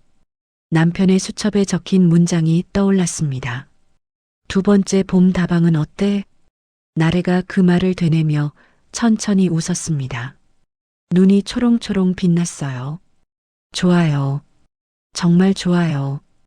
두 번째 봄 다방. 공사가 시작되었습니다. 미양은 일주일에 두세 번씩 현장을 찾았어요. 방문할 때마다 나래는 먼지를 뒤집어 쓴 채 페인트를 칠하거나 가구를 옮기고 있었습니다. 혼자서 할 수 있는 일은 모두 직접 했어요. 돈을 아끼려는 마음이 역력했습니다. 어느 날 오후 미양이 카페에 도착했을 때 나래는 사다리 위에서 조명을 달고 있었습니다. 땀으로 범벅이 된 얼굴이었지만 표정만큼은 밝았어요. 미양을 보자 환하게 웃으며 손을 흔들었습니다. 2개월 뒤 카페 공사가 마무리되었습니다. 나래가 미양에게 전화를 걸어 내일 최종 점검을 함께 하자고 했어요. 미양은 아침 일찍 준비를 하고 카페로 향했습니다. 문을 열자 따뜻한 조명이 켜져 있었습니다. 벽 한쪽에는 미양의 시장 간판 사진이 크게 인쇄되어 액자에 담겨 걸려 있었어요. 나래가 조심스럽게 다가와 말했습니다. 어머님, 저 사진 허락 없이 걸어서 죄송해요. 근데 너무 의미 있는 것 같아서. 미양은 액자를 한참 바라봤습니다. 목이 메어왔어요. 40년을 지킨 반찬가게 간판이 이렇게 새로운 공간에서 다시 빛나고 있었습니다. 나래가 따뜻한 차를 내왔어요. 둘은 창가 자리에 나란히 앉아 시장 골목을 바라봤습니다. 어머님, 여기서 어르신들 모이면 진짜 좋겠어요. 낮에는 이야기 나누시고 저녁에는 청년들이 와서 공부하고 서로 인사도 나누고요. 미양이 나래의 손을 가만히 잡았습니다. 나래는 그 손을 꼭 쥐며 고개를 숙였어요. 미양의 손에서 따뜻한 온기가 전해졌습니다. 그날 밤 미양은 집에 돌아와 남편 영정 앞에 앉았습니다. 촛불을 켜고 한참을 말없이 남편 사진을 바라봤어요. 입을 열려다 목이 메어 한참을 그렇게 앉아 있었습니다. 가슴 한편이 따뜻해지는 것을 느끼면서요. 나래의 카페가 문을 연 지 2개월이 지났습니다. 미양은 일주일에 두세 번씩 카페를 찾아 어르신들과 이야기를 나누고 저녁이면 공부하는 청년들에게 간식을 내주곤 했어요. 카페는 조금씩 동네 사람들 사이에서 입소문을 타기 시작했습니다. 어느 날 오후 미양이 카페 창가 자리에 앉아 차를 마시고 있을 때였습니다. 나래가 주방에서 나와 휴대폰을 들고 다가왔어요. 표정이 심상치 않았습니다. 미양 앞에 앉으며 조심스럽게 화면을 보여줬어요. 어머님, 이 기사 혹시 보셨어요? 화면에는 뉴스 기사 제목이 크게 박혀 있었습니다. 프리미엄 실버타운 투자 사기, 피해액 200억 원 추정. 미양은 안경을 고쳐 쓰고 기사를 읽어 내려갔어요. 손이 미세하게 떨리기 시작했습니다. 기사 본문에는 서진이 투자하려던 그 회사 이름이 선명하게 적혀 있었습니다. 수백 명이 돈을 잃었고 대표는 해외로 도주한 상태였어요. 투자자들은 빚만 남았고 일부는 집까지 잃었다는 내용이 계속 이어졌습니다. 미양은 휴대폰을 내려놓고 깊게 숨을 들이켰어요. 만약 그때 대출이 실행되었다면 어땠을까요? 8억이라는 빚을 안고 있었을지도 모릅니다. 미양은 등골이 서늘해지는 걸 느꼈어요. 나래가 걱정스러운 얼굴로 미양의 손을 잡았습니다. 어머님 괜찮으세요? 얼굴색이 안 좋으신데요. 미양은 억지로 미소를 지으며 고개를 끄덕였습니다. 괜찮아요. 다행히 막았으니까. 그때 소송하길 잘했네요. 하지만 마음 한편은 무거웠습니다. 아들 생각이 났어요. 도윤은 지금 어떻게 지내고 있을까요?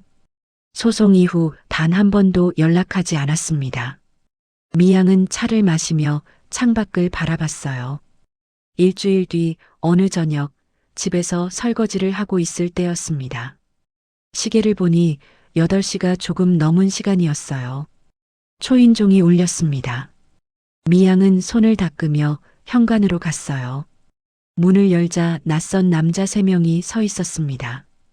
정장을 입었지만 표정이 험악했어요.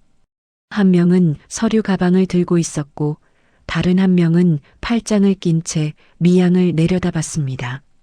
미양의 등에 식은땀이 흘렀어요. 가운데 서 있던 남자가 낮은 목소리로 물었습니다. 한미양 씨 맞으십니까? 미양은 천천히 고개를 끄덕였습니다. 뭔가 좋지 않은 일이 생긴 게 분명했어요. 네, 그런데 누구세요? 남자가 명함을 꺼내 건넸습니다. 저희는 희망실버타운 투자 피해자 모임입니다. 잠깐 이야기 좀 나눌 수 있을까요? 미양은 문을 닫을 수도 없었습니다. 남자들은 미양의 대답을 기다리지 않고 안으로 들어왔어요.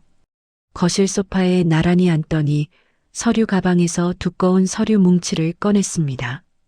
탁자 위에 쿵 소리를 내며 내려놓았어요. 한 남자가 서류를 미양 쪽으로 밀며 입을 열었습니다. 어머니 며느리 윤서진 씨 당연히 아시죠? 미양은 소파 가장자리에 앉으며 조심스럽게 대답했습니다. 네, 알죠. 그런데 무슨 일이신가요? 다른 남자가 앞으로 몸을 기울이며 말했습니다. 서진 씨가 저희한테 투자를 권유하면서 이렇게 말했습니다. 시어머니는 강남 아파트 팔고 30억 넘게 가지고 계신다고요. 만약 문제 생기면 시댁에서 책임질 거라고 했습니다. 녹음 파일도 있어요. 미양의 얼굴이 하얗게 질렸습니다. 손이 떨려 무릎 위에 올려놓았어요. 그런 말을 한 적 없습니다. 며느리가 제 허락도 없이 한 소리예요. 저는 아무것도 몰라요. 3번째 남자가 서류를 집어들고 위협적인 목소리로 말했습니다. 어머니, 저희는 각자 1억 이상씩 날렸습니다. 서진 씨 때문에 투자한 사람만 5명이에요. 총 5억입니다. 이 돈 어떻게 책임지실 건가요? 미양은 자리에서 일어났습니다. 다리가 후들거렸지만 최대한 꼿꼿이 섰어요. 그건 제가 책임질 문제가 아닙니다. 저는 보증도 안 섰고 계약서에 도장도 안 찍었어요. 며느리가 무슨 말을 했든 그건 며느리 책임입니다. 첫 번째 남자가 일어서며 한 발짝 다가왔습니다. 어머니가 안 갚으시면 법적으로 다툴 수밖에 없습니다. 며느리가 어머니 재산을 담보로 말했으니까요. 끝까지 이렇게 나오실 겁니까? 미양도 한 발짝 물러서지 않았습니다. 법적으로 해보세요. 저는 아무 서류에도 서명하지 않았어요. 이제 돌아가 주세요. 남자들은 서로 눈빛을 교환하며 천천히 일어섰습니다. 문 앞까지 가더니 한 명이 돌아서서 차갑게 말했어요. 어머니, 다시 연락드리겠습니다. 이대로 끝이 아닙니다. 쾅 소리를 내며 문이 닫혔습니다. 미양은 그 자리에 주저앉으며 가슴을 짚었어요. 심장이 터질 듯 뛰었습니다. 온몸에서 힘이 빠져나가며 손이 떨려 멈추지 않았어요. 다음 날 오전 미양은 변호사 사무실을 찾았습니다. 어제 있었던 일을 하나하나 설명했어요. 변호사는 침착하게 들으며 메모를 했습니다. 미양의 이야기가 끝나자 안경을 벗고 눈을 비비며 말했어요. 어머니, 걱정하지 마세요. 어머니가 보증을 서지 않으셨다면 법적 책임은 전혀 없습니다. 미양의 어깨에서 긴장이 조금 풀렸습니다. 정말요? 그럼 저는 안전한 건가요? 변호사가 고개를 끄덕이며 설명을 이어갔습니다. 네. 며느리가 무슨 말을 했든 어머니가 직접 서명하거나 계약하지 않으셨으니까요. 혹시 또 찾아오면 바로 저한테 연락하세요. 제가 법적으로 대응하겠습니다. 미양은 안도의 한숨을 길게 내쉬었습니다. 하지만 마음 한편은 여전히 무거웠어요. 조심스럽게 물었습니다. 제 아들은 어떻게 됐을까요? 변호사가 잠시 침묵하며 미양을 바라봤습니다. 표정이 어두워졌어요. 아드님도 투자에 참여하셨나요? 서진이 하는 거니까 같이 했겠죠. 부부니까요. 변호사가 천천히 고개를 끄덕이며 조심스럽게 말했습니다. 그럼 힘들 겁니다. 직장도 잃고 빚도 남고 쉽지 않을 거예요. 투자 실패가 회사에 알려지면 퇴사 압박을 받을 수도 있습니다. 미양은 눈을 감았습니다. 가슴이 먹먹하게 무너져 내렸어요. 그날 밤 미양은 도윤에게 전화를 걸었습니다. 신호음이 길게 울렸지만 받지 않았어요. 한 번, 두 번, 세 번 모두 연결되지 않았습니다. 미양은 문자를 보냈어요. 도윤아, 엄마야. 너 괜찮니? 연락 좀 해라. 하지만 읽음 표시조차 뜨지 않았습니다. 2개월이 지났습니다. 미양은 재단 일에 집중하며 하루하루를 보냈어요. 나래의 카페도 잘 돌아가고 있었고 2번째 지원자 선정 작업도 진행 중이었습니다. 하지만 마음 한구석에는 늘 도윤 걱정이 자리 잡고 있었어요. 밤마다 아들 생각에 잠을 설쳤습니다. 어느 날 새벽 2시 집 밖에서 이상한 소리가 들렸습니다. 쿵쿵거리는 소리와 함께 누군가 벽에 기대는 소리였어요.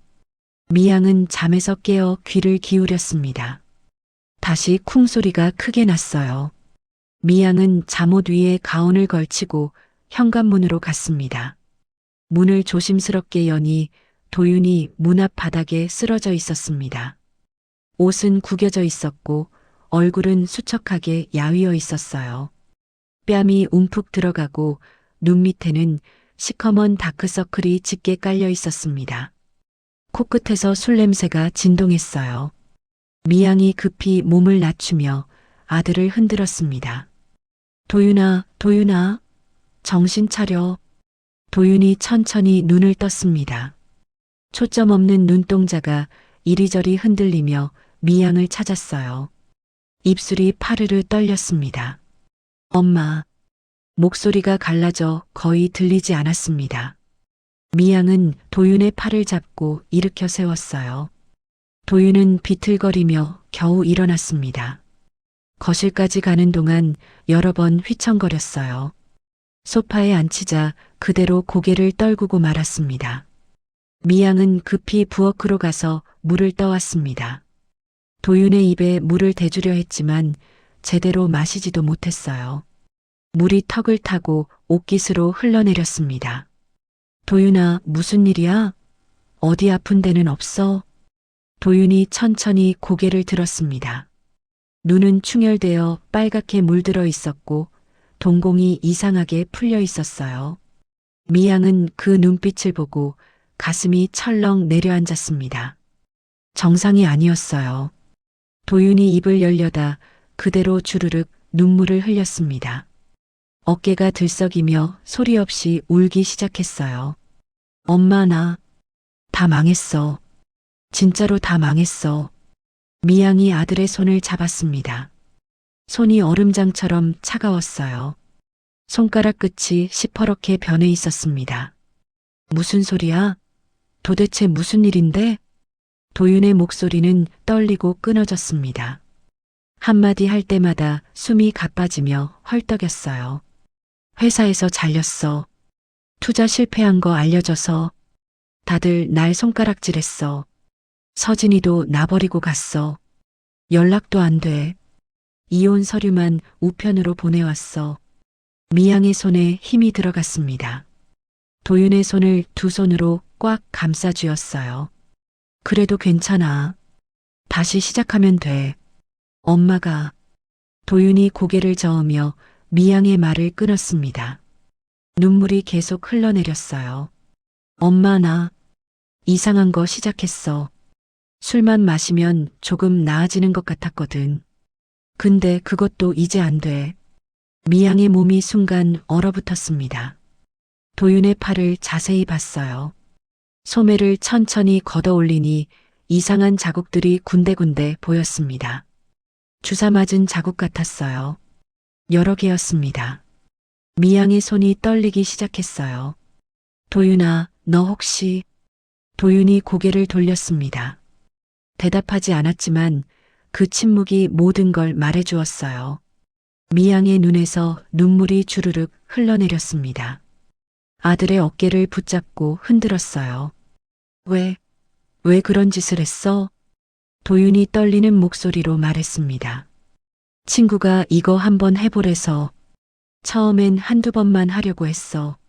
근데 그게 없으면 견딜 수가 없어. 미안해, 엄마. 정말 미안해. 미양의 눈앞이 캄캄해졌습니다. 손이 떨려 아들의 얼굴을 제대로 볼 수가 없었어요. 목구멍에서 울음이 터져 나오며 온몸이 떨렸습니다. 밖이 조금씩 밝아오기 시작했습니다. 미양은 소파에 쓰러진 아들을 담요로 덮어주고 휴대폰을 들었어요. 떨리는 손으로 중독치료병원을 검색했습니다. 화면에 여러 병원 이름이 떴어요. 미양은 그중 가장 위에 있는 병원을 선택해 전화번호를 눌렀습니다. 신호음이 울렸습니다. 새벽이라 받지 않을 거라 생각했지만 세 번째 신호음 끝에 누군가 전화를 받았어요. 응급상담실입니다. 미양은 떨리는 목소리로 말문을 열었습니다. 새벽 5시 미양은 병원 응급실 복도에 앉아 있었습니다. 차가운 형광등 불빛이 눈부셨어요. 도윤은 응급처치실 안에 있었습니다. 의사와 간호사들이 분주하게 움직이는 모습이 유리창 너머로 보였어요. 미양은 두 손을 꽉 쥐고 그 모습을 지켜봤습니다. 1시간쯤 지났을 때 의사가 나왔습니다. 50대 초반으로 보이는 남자 의사였어요. 피곤한 얼굴이었지만 눈빛만큼은 또렷했습니다. 미양이 벌떡 일어나 다가갔어요. 제 아들 괜찮나요? 위험한 건 아니죠? 의사가 차트를 보며 천천히 설명했습니다. 일단 응급처치는 끝났습니다. 다행히 과량 투여 상태는 아니었어요. 하지만 알코올과 약물 중독 증상이 상당히 심각합니다. 제대로 된 치료를 받지 않으면 더 위험해질 수 있어요. 미양의 다리에서 힘이 빠졌습니다. 의자에 주저앉으며 떨리는 목소리로 물었어요. 치료하면 나을 수 있나요? 의사가 미양 옆 의자에 앉으며 차분하게 말했습니다. 할 수 있습니다. 하지만 쉽지 않아요. 알코올과 약물 중독은 의지 문제가 아니라 병입니다. 환자분 혼자서는 절대 이겨낼 수 없어요. 전문 재활치료 프로그램을 받아야 합니다. 의사는 재활치료 기간, 입원 절차, 비용까지 하나씩 설명했어요. 최소 3개월은 입원해야 한다고 했습니다. 미양은 고개를 끄덕이며 들었지만 절반도 제대로 이해하지 못했어요. 머릿속이 하얗게 비어 있었습니다. 보호자 동의가 필요합니다. 환자분이 거부하더라도 가족이 강제로 입원시킬 수 있어요. 입원 동의서에 서명해 주셔야 합니다. 의사가 서류를 내밀었습니다. 미양은 떨리는 손으로 펜을 잡았어요. 서명란에 이름을 쓰는데 글씨가 흔들려 알아보기 힘들 정도였습니다. 한미향, 세 글자를 쓰는데 한참이 걸렸어요. 다음 날 오후 도윤은 중독 재활 전문 병원으로 옮겨졌습니다. 미양이 함께 갔어요. 병원은 도심에서 멀리 떨어진 산 중턱에 있었습니다. 차로 2시간을 달려야 하는 거리였어요. 주변엔 나무가 울창했고 새소리만 들렸습니다. 입원 수속을 밟는 동안 도윤은 한마디도 하지 않았습니다. 고개를 푹 숙인 채 미양 뒤만 따라다녔어요. 간호사가 환자복을 건넸습니다. 하늘색 면 소재였어요. 여기서 갈아입으세요. 소지품은 모두 보관함에 맡기셔야 합니다. 휴대폰, 시계, 벨트 모두요.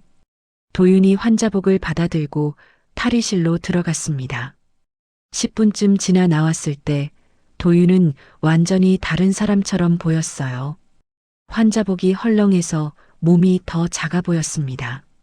얼굴은 창백했고 눈빛은 공허했어요. 간호사가 도윤을 병동으로 안내했습니다. 미양도 뒤따라갔고 복도는 길고 조용했습니다. 양쪽으로 여러 개의 방문이 늘어서 있었어요.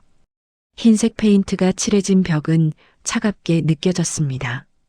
한방 앞에서 간호사가 멈춰서서 말했어요. 여기가 환자분 방입니다.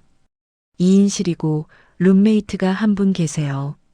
규칙은 내일 오리엔테이션 때 자세히 설명드릴 겁니다. 문을 열자 작은 방이 나타났습니다.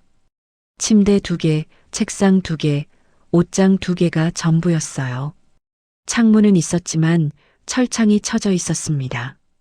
미양은 그 철창을 보며 가슴이 무너지는 걸 느꼈어요. 도윤이 침대에 앉아 고개를 푹 숙인 채 손만 바라봤어요. 손가락을 계속 비틀고 있었습니다. 미양은 아들 옆에 서서 어깨를 가만히 토닥였어요. 도윤아, 여기서 잘 치료받고 나와.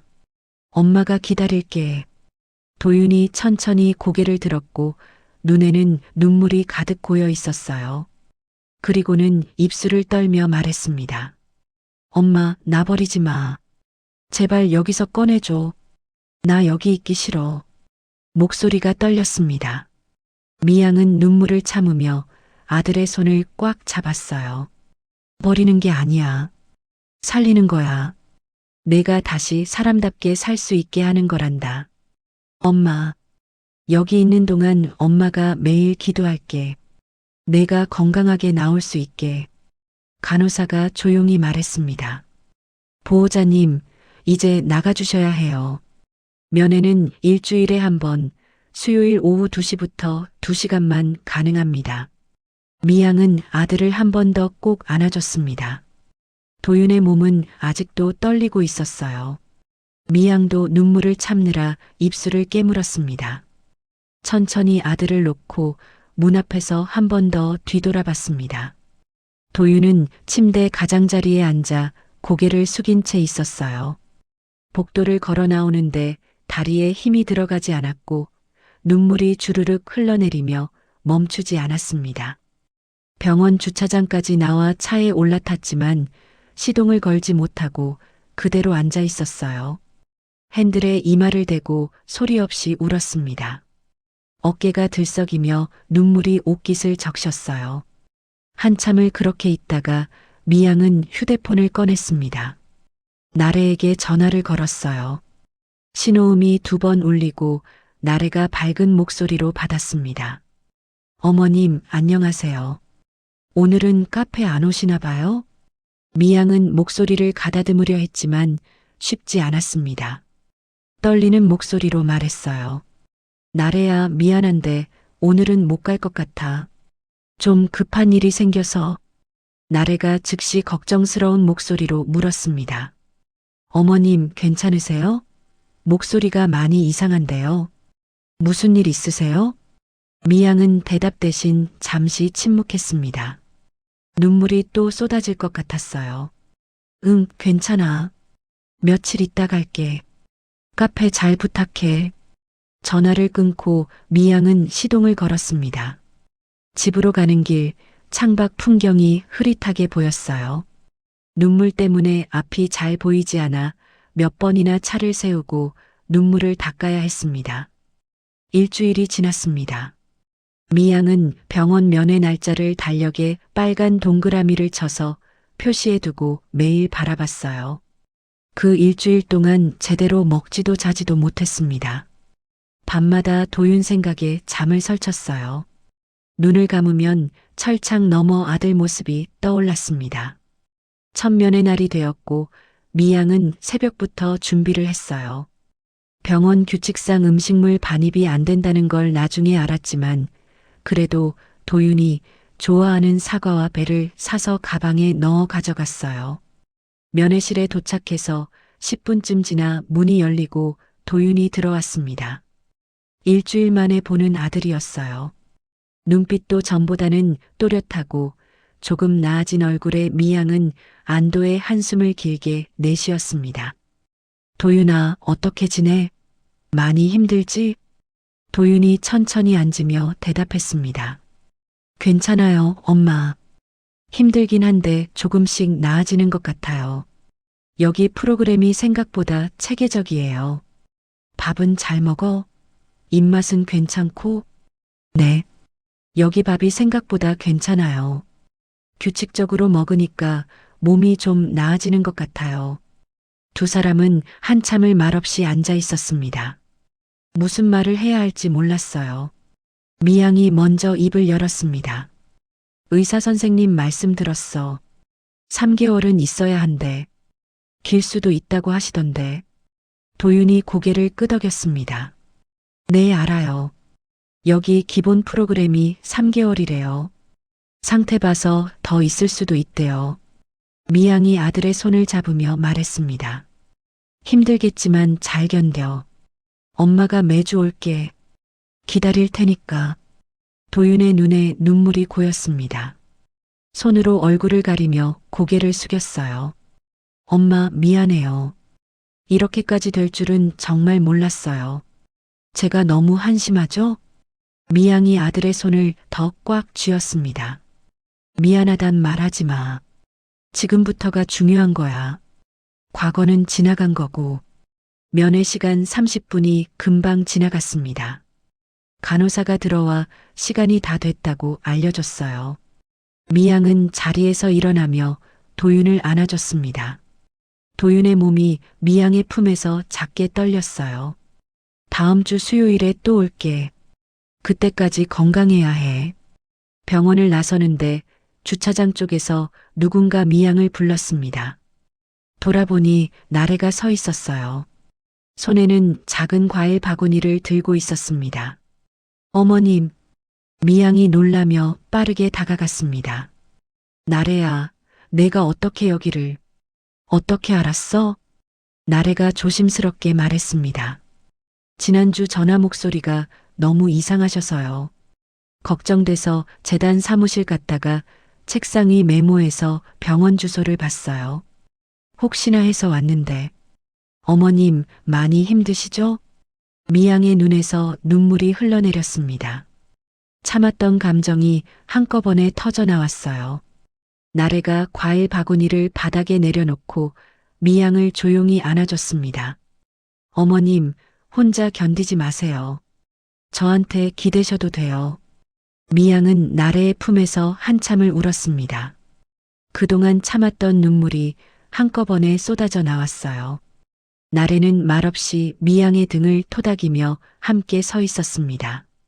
두 사람은 병원 근처 작은 카페에 앉았습니다. 미양은 따뜻한 차를 마시며 조금씩 마음을 추스렸어요. 나래가 조용히 물었습니다. 아드님이시죠? 많이 편찮으신가 봐요. 미양이 천천히 고개를 끄덕이며 지난 일들을 이야기하기 시작했습니다. 투자 실패, 회사에서 해고당한 것, 중독까지. 말을 하다 보니 목이 메어 자꾸 멈췄어요. 나래는 말없이 들으며 가끔 고개를 끄덕이고 미양의 손을 잡아줬습니다. 이야기를 다 들은 나래가 조용히 말했습니다. 어머님, 아드님 꼭 나으실 거예요. 여기까지 오신 게 정말 용기 있는 일이에요. 많은 가족들이 부끄러워서 치료도 안 시킨다던데 어머님은 달라요. 미양이 나래의 손을 꽉 잡았습니다. 고마워, 나래야. 내가 있어서 엄마가 버틸 수 있어. 정말로. 나래의 눈에도 눈물이 맺혔습니다. 두 사람은 그렇게 한참을 손을 잡고 앉아 있었어요. 3개월이 지났습니다. 미양은 매주 수요일마다 병원을 찾았어요. 비가 오나 눈이 오나 빠지지 않고 갔습니다. 2시간 거리를 운전해서 가는 길이 힘들었지만 아들을 보는 그 30분을 위해 기꺼이 움직였어요. 도윤은 조금씩 나아지고 있었습니다. 처음엔 눈도 제대로 마주치지 못하던 아들이 몇 주가 지나면서 조금씩 말을 하기 시작했어요. 한 달쯤 지났을 때는 프로그램에 대해 이야기했고 2달쯤 되자 미래에 대한 이야기도 꺼냈습니다. 퇴원 날이 다가왔습니다. 미양은 아침 일찍 병원으로 향했어요. 도윤은 짐을 다 챙겨놓고 병실에서 기다리고 있었습니다. 3개월 전과는 완전히 다른 사람 같았어요. 얼굴에 혈색이 돌았고 눈빛이 맑아졌습니다. 엄마 왔어요? 도윤이 일어서며 미양을 맞았습니다. 미양은 아들을 한참 바라보다 조용히 안아줬어요. 많이 좋아졌구나. 네. 여기 프로그램 덕분에 많이 배웠어요. 이제 어떻게 살아야 하는지 알 것 같아요. 퇴원 수속을 마치고 나오는 길, 담당 의사가 미양과 도윤을 불렀습니다. 상담실로 들어가 세 사람이 마주 앉았어요. 의사가 차분한 목소리로 말했습니다. 도윤 씨, 3개월 동안 정말 잘하셨습니다. 하지만 이제부터가 진짜 시작이에요. 밖에 나가면 유혹이 많을 겁니다. 그걸 어떻게 이겨내느냐가 중요해요. 도윤이 고개를 끄덕였습니다. 알고 있습니다. 주 1회 외래 상담 꼭 오겠습니다. 의사가 미양을 바라보며 말했습니다. 어머님, 환자분한테 너무 많은 걸 기대하지 마세요. 천천히 회복하는 겁니다. 조급하게 생각하지 마시고요. 미양은 의사의 말을 하나하나 가슴에 새기며 들었습니다. 집으로 돌아오는 차 안에서 도윤이 조심스럽게 말했습니다. 엄마, 나 이제 뭐 하면 좋을까? 미양이 핸들을 잡은 채 대답했습니다. 천천히 생각해. 급할 거 없어. 근데 그냥 집에만 있을 수는 없잖아. 뭐라도 해야 할 것 같은데. 미양은 잠시 생각하다 입을 열었습니다. 재단에 와볼래? 딱히 직원으로 뽑는 건 아니고 그냥 와서 일 배우는 거야. 급여는 최저 시급밖에 못 줘. 도윤이 고개를 돌려 미양을 봤습니다. 엄마, 내가 그래도 돼? 안 될 게 뭐 있어. 다만 특별 대우는 없어. 청소도 하고 심부름도 하고 다 해야 해. 도윤의 눈에 눈물이 맺혔습니다. 고맙습니다, 엄마. 일주일 뒤 도윤은 재단 사무실에 첫 출근을 했습니다. 미양이 준비해준 명찰을 목에 걸었어요. 한기철 2번째 봄 재단 마이너스 한도윤이라고 적혀 있었습니다. 도윤은 그 명찰을 한참 들여다보다 깊게 숨을 들이켰어요. 나래가 도윤을 맞이했습니다. 처음 보는 사이였지만 나래는 환하게 웃으며 악수를 청했어요. 안녕하세요. 저는 정나래예요. 어머님한테 많이 들었어요. 도윤이 어색하게 손을 잡으며 대답했습니다. 안녕하세요. 한도윤입니다. 잘 부탁드립니다. 나래는 도윤에게 재단 일을 하나씩 알려줬습니다. 서류 정리하는 법, 어르신들 응대하는 법, 청년 지원자들과 상담하는 법까지 차근차근 가르쳤어요. 도윤은 메모하며 열심히 배웠습니다. 한 달쯤 지났을 때 도윤은 재단 일에 익숙해졌습니다. 어르신들이 찾아오면 차를 내드리고 청년들이 상담을 원하면 일정을 잡아줬어요. 가끔 나래의 카페에 가서 설거지를 돕기도 했습니다.